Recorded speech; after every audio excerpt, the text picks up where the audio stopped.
ពីមុនគេយកពាក្យអរគុណសន្តិភាពធ្វើជាការលេងសើចប៉ុន្តែឥឡូវក្រោយពេលផ្ទុះអាវុធបានទទួលស្គាល់ហើយពាក្យអរគុណសន្តិភាពមិនសាមញ្ញទេកុំចាំបាត់សន្តិភាពបានស្រែករកសន្តិភាពអញ្ចឹងត្រូវការពារសន្តិភាពទៅនេះវាស្ថិតក្នុងចំណែកទូចមួយនៃដែនដីនិងពេលវេលាក៏ប៉ុន្តែវាក៏មានឥទ្ធិពលចំពោះប្រទេសទាំងមូលដែរ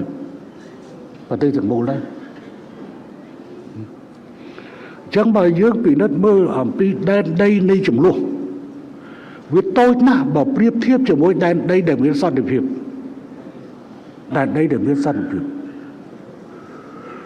ពេលវេលា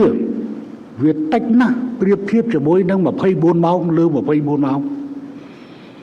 ភាពរហ័សរហួលនៅកន្លែងតូចតាចមួយចំនួនគ្រាន់តែប៉ុណ្ណឹងវាបង្កើតបាននៅបញ្ហាសម្រាប់កង្វល់នៃអ្នកខាងក្រោយទៅហើយចូលតម្រុំដល់បាត់សន្តិភាពទូទៅប្រទេសទៀតវាយ៉ាងម៉េចអញ្ចឹងទេវាអរគុណសន្តិភាព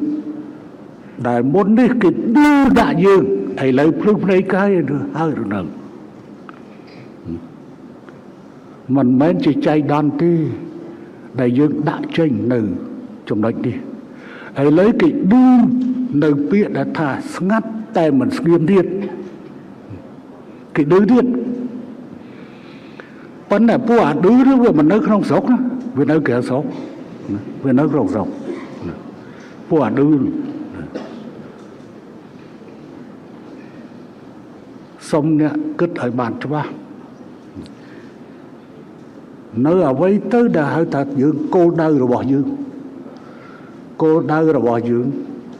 គឺសន្តិភាពវិលត្រឡប់ទំនាក់ទំនងចិត្តខាងល្អត្រូវបានកសាងជួសជុលកសាង Mobile App ក្រសួងព័ត៌មានប្លែកលឿនទុកចិត្តបាននៅពេលណាទីណាក៏បាន